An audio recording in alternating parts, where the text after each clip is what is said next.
well, yeah, there was a time when online shopping and everything kind of blew up, like in the mid 2000s and the tens, and it was just going out of control, and we weren't, there was like no end in sight to it, and then it spiked in COVID, and now it's coming Coming back down back to down normal, but normal. it's still significant. We still got a lot of volume. Like Amazon, we're going to cut it by half. We're still going to deliver half, but that won't be until next summer.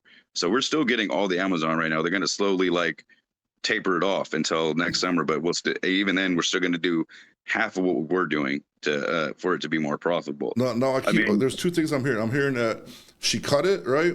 And like mhm. I'm kind of getting both answers, but and also like according to some sources that you guys did bid on that Amazon, but just didn't win as much of it as usual. Yeah, well, I haven't heard that one. All I heard was that we plan on delivering about half the volume for them, but we're going to slowly taper it off until 26, and then summer 26 is when we'll be at half of what we are now. Okay. Um, yeah, all I've heard is it was her decision to do that to make it more profitable, Okay. because I guess the deal wasn't that good, so they can scale back the operation a little bit to become more profitable, but by you know cutting costs with food, labor, and everything. And I guess they probably should have tried to make a better deal, because FedEx and the mail dropped Dropped them. a long time ago. We all used to deliver them, and then our volume skyrocketed when FedEx and the mail service both dropped them. So we were the only ones doing it with them. It was just us and Amazon delivering their own packages. And I think somebody told me that they signed another deal with FedEx to do it, because it wasn't really profitable for FedEx or the post office to deliver Amazon. Yeah, Because I that's think where they cut Amazon, it.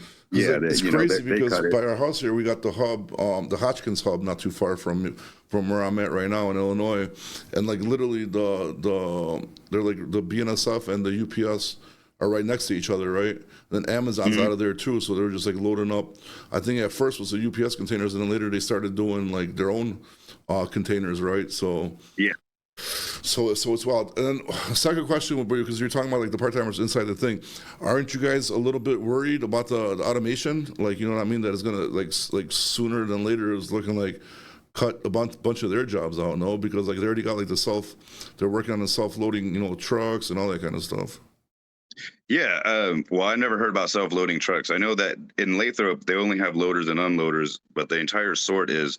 Yeah, definitely. That's something that the whole working class is going to have to deal with coming up. I mean, we got AI. Also, the trucks are going to start. They're going to start trying to drive themselves.